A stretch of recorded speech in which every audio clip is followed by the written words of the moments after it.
Good morning, everybody. Open houses of this weekend. We're doing this live every Friday around 10:30-ish. We start with the French version, and now you're seeing the English version. My name is Etienne Miller. I'm the owner of 3 real estate agencies across the greater Montreal.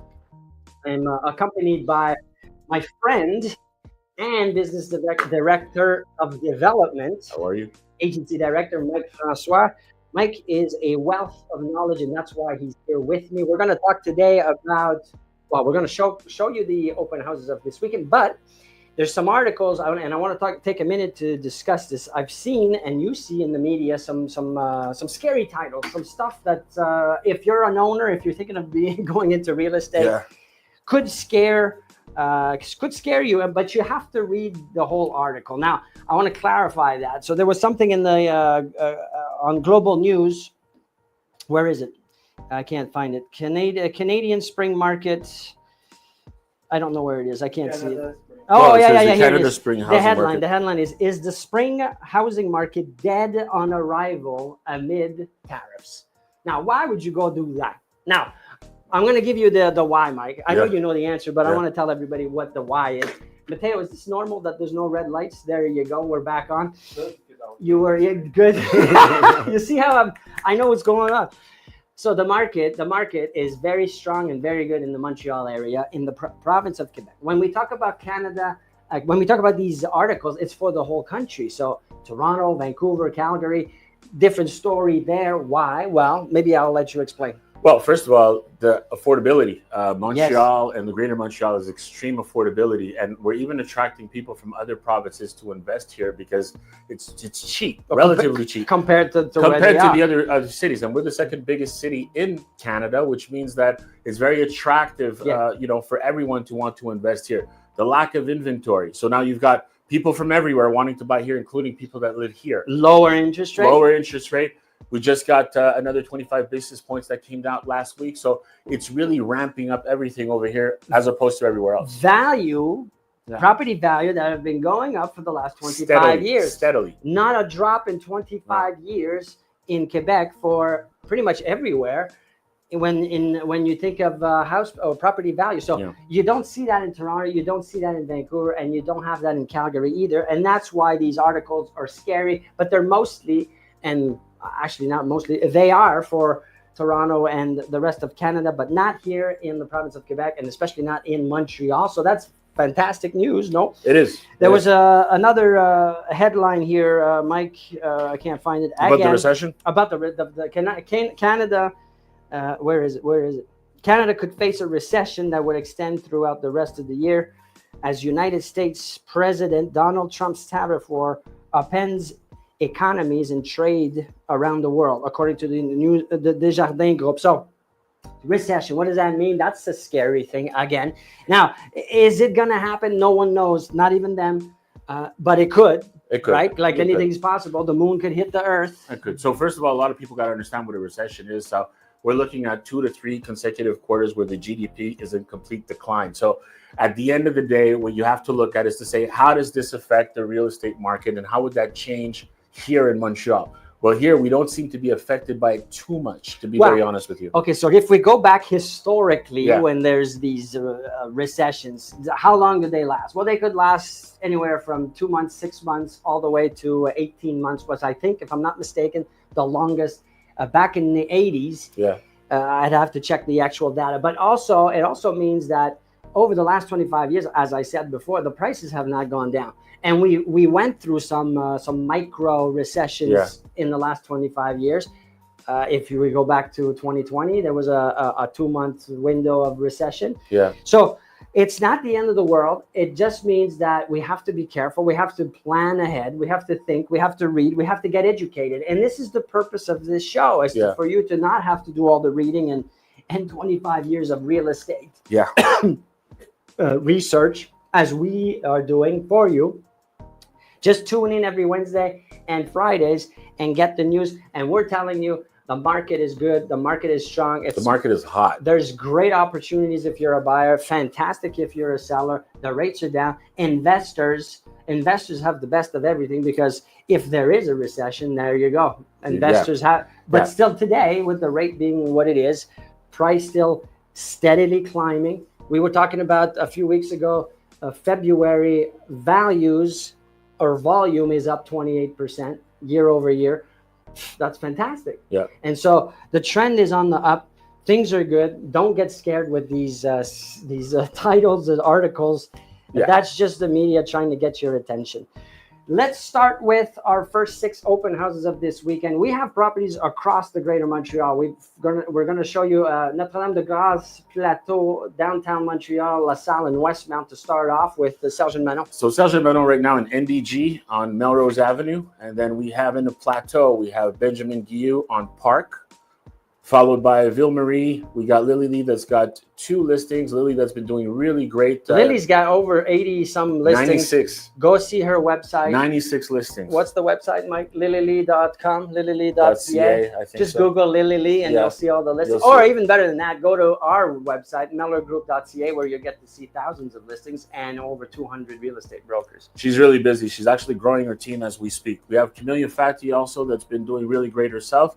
She has another open house here in LaSalle for this weekend. And then we have in Westmount, Marie Van Paint and her team on Lansdowne. Now, talk about luxury property, talk about the luxury market. Marie Van and her team, accompanied by Samuel Demers. Fantastic properties. If you want to dream a bit, it's almost the weekend. You might as well. Go on their website, Marie Van Paint. So it's My Paint, M-Y paint.ca, and you will be blown away. I guarantee it. If you are not, please DM me and say, oh, well, I thought I'd see something much nicer than that. You won't. That's where the luxury lives. Oh, and a beautiful property that they just listed in Beaconsfield on the water for $6 million. Ultra modern house. It's one of my favorites, I have to say. Just beautiful. Go check it out on mypaint.ca or on their social media platforms, whichever account you prefer. Yeah. Mike, let's go into what's the objective of an open house and why, if you're thinking of buying or selling, you should go and check out these open houses. Well, look, on the open house side, it depends if you're a buyer or a seller. As a seller, it's going to give you a really good idea of what the pulse is in the area, what the price median is in the area. Well, the activity level too. Exactly. So, and if, maybe some houses have done some renos, maybe it'll give you an idea of what you need to do with yourself, moving forward. Yeah, maybe your home doesn't have the nice kitchen and you see that the people walking in are like, oh, that's a beautiful kitchen. I really like the kitchen. It gives you a good pulse on the market. Right. And on the buyer side, it's the opposite thing where you want to be able to have an idea of what's in the area, see how many people actually show up in the open houses. That'll also give you a pulse of, listen, am I in a situation where I'm going to be in a multiple offer situation? What am I looking at? See the values of what they've been sold at. Look at the area. What you see in pictures sometimes are not a full reflection of the area. Is there good schools in between? Is the house on a boulevard? Maybe there's a huge project on the side that's halfway done, which is going to mean there's going to be a lot of noise for the next 2 to 3 years. So, and drive around the neighborhood after. Exactly. Go check out the neighborhood. Go down a few streets, west and east, north and south, and you'll get an idea for the neighborhood. As you said, Mike, that's a good idea. If there's an abandoned home next to you, then, it might not be such a very appealing, so that's something for you to take a look at. Now, remember, just a quick story. You show, I had a client, he was extremely interested in one property that he had seen online. And I kept saying, I don't know, based on our conversation of what you were looking for, without going into the details, I said, I wouldn't recommend this specific property in that neighborhood. And he kept saying and insisting that the price is great and it's got the features that we wanted. And long story short, I said, okay, well, in the end, let's go check it out. It was an open house. I made the appointment. We went, and then he realized it was close to a landfill. And, if you, depending on the winds, but if the winds are not in the right direction, you'll it won't feel good during a barbecue. You could put the 1 + 1 together. It was not a good idea. And he, at that time, after that experience, he really realized that, okay, now I can trust you. I should have trusted you because now we wasted a bit of time doing that. But was it really a waste of time? Maybe not. It solidified that, working with a good broker is going to save you a lot of time and aggravation. And I think also having a preliminary meeting with your broker and understanding exactly, what your wants are, what your fears are, where do you want to stay, where you don't want to stay, and have the broker ask you the proper questions to find out exactly and direct you in the right direction. Well, that was my topic. Yeah. Why work with a broker? What are the main things that you should expect? I think you said it perfect, is that you want that first meeting to be a meeting where the broker is asking a lot of questions. Yeah. Because or else you're going to waste your time. The broker's not there just to book appointments, as you know, Mike. It's to ask the right questions so that we save time. You save on maybe thoughts of neighborhoods that won't match what you really want as a buyer. Example, you live or you think of living in a certain neighborhoods, but have you thought about, and the broker has to ask you, what about plans for kids? Do you have kids? Do you want kids? Do you want more kids? Do you want the school to be in the same neighborhood? Do you want to go to a private school, a public school?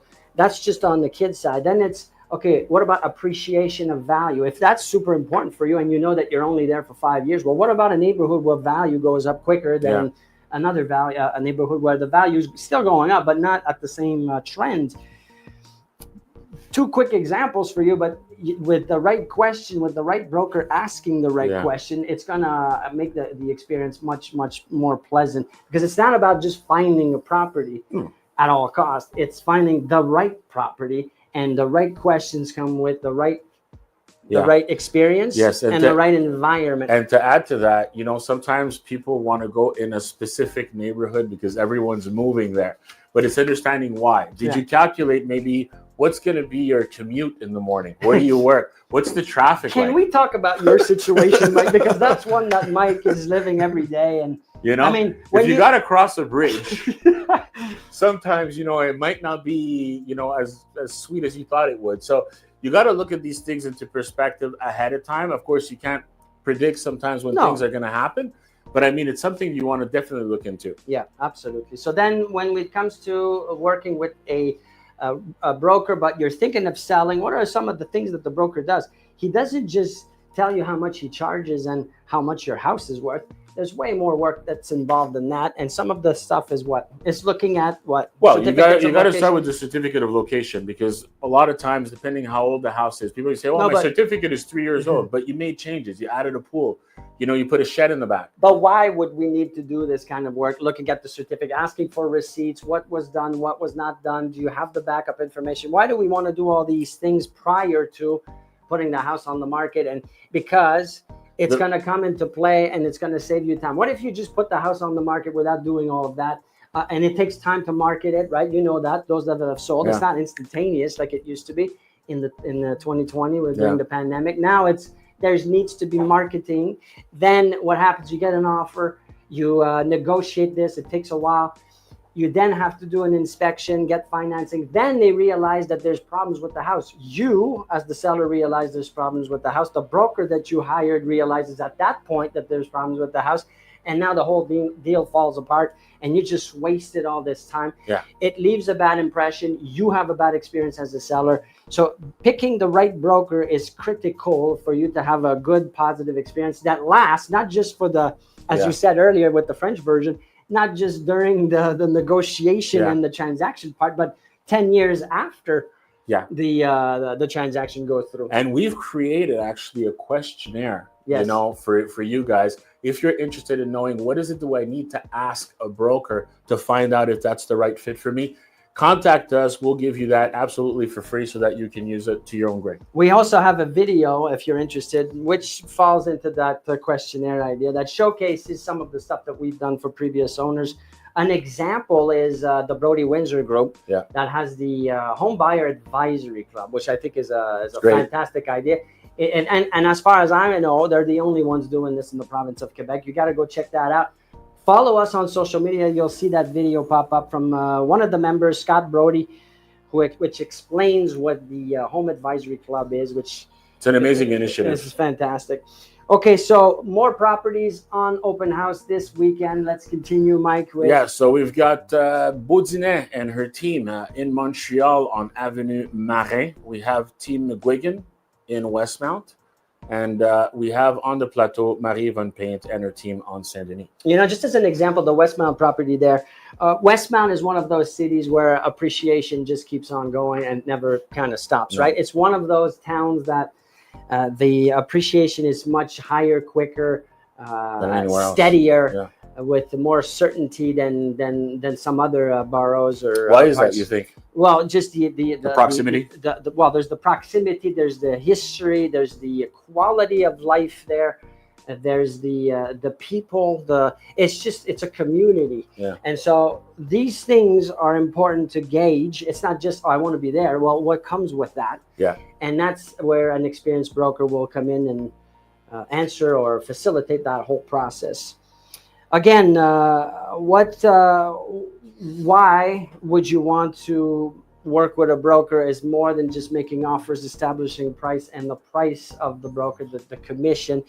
It goes where someone that's experienced will ask the right questions and think further down the road based on what you answer. Yeah, you want to be accompanied by somebody who's going to be able to show you the way to where you need to go. Oftentimes you'll have some questions or you might be confused about certain things, and that person's going to be in a position to help you.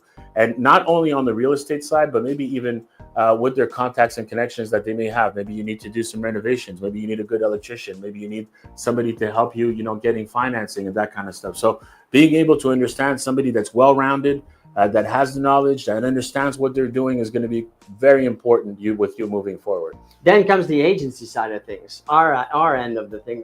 The broker is surrounded by who? Who is this broker with or affiliated with? And what kind of partnership do they have? What kind of backing do they have, in terms of being able to support them, especially if you get to a transaction that's difficult.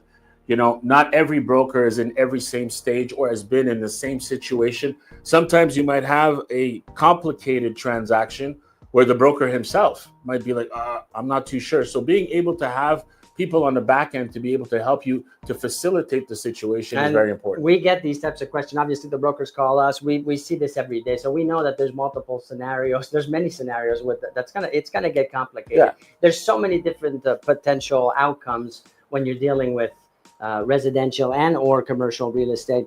It just it's something that you have to look into.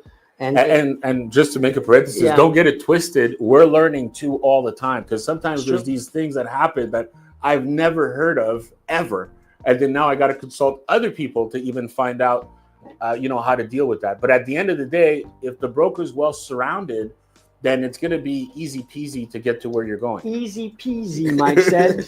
And so with that, let's look at 4 more beautiful properties that are on open house this weekend. We've got a beautiful property in Saint-Lazare. Saint-Lazare. So we have Saint-Lazare. We have Liliana Bergman on Westwood in Dorval. We have Wi-Fi that has a beautiful property on Bouchard. And then we have the Brody Windsor Group that have 2 properties, one on Niagara in Kirkland, and the other one Beaconsfield on Rock Hill. There's a little quick story here I want to share with you. Again, as a broker, back in, I think it was around 2006, 5 or 6, there was a lot of homeowners from the West Island moving to Saint-Lazare, Mike, because there was a lot of new construction. So the prices in the value on the island was going up. And so a lot of people thought, well, hey, let's move away from the West Island. Let's go to Saint-Lazare, get a brand new home. Now, there's nothing wrong with that. Yeah. But then what happened is that after that, in 2008 and 9, the market started to slow down. You remember the financial, the economy, the economic situation at the time. And then they had properties where the appreciation kind of stopped or lingered. Yeah. And then they wanted to come back. But now the prices on the island had gone up quite significantly. And then this was now also a challenge for the traveling. And you see it today, again, with Saint-Lazare in certain areas there. Vaudreuil is a good example. Extremely fast-growing city, but then it kind of plateaued and stopped and then hits the bridge situation. So these things are sometimes, as you said, not easy to predict. Yeah, they're not easy to predict, but I'll tell you what. But let me say where I'm going with this is that when you look at historically, though, if you take a big enough, long enough, you go back long enough, like 25 years, 10 to 15 years, you see certain areas and neighborhoods where was the appreciation steady? Was it flat? At some point, did it decline? Yeah. And so that's important when you're dealing with the right broker. In 2012, you could have bought a brand new townhouse in Saint-Lazare for $192,000. You could have bought that in Vaudreuil for about the same price, for $179,000, somewhere around there. Now, those same townhouses I'm talking about are trading for about 600K. So it gives you the idea. And now anybody that's coming into that city, now it's exploded. Now they've got a Costco, they've got a Walmart, they've got But everything. you got to think again of the bridge. If you're working downtown and you got to hit that 1 hour crossing an hour and a half window, or two during rush hour, maybe the money you thought you were going to save, you're spending it in gas. You might, and time. Yeah. And if you like being in your car that long, that's like every 4 day. hours in your car. But maybe it would have been a better idea to just put 300,000-400,000 more here on the island or somewhere closer to your work. Yeah. And finance it at a lower rate or refinance, whatever. Like these things we can help you with making the right decision. So it's really critical that you be working with someone that you trust and know that they're competent. And the purpose of this show is to educate, share, help you do that kind of research. And we're happy to see you every Wednesday for new listings. Yeah. And Fridays, as we're doing today, for the open houses of the weekend across the greater Montreal. I'm Etienne Meller. I wish you a great weekend. And Mike, I wish you a great weekend as well. Enjoy the open houses this weekend. It's a good idea. We'll see you next week.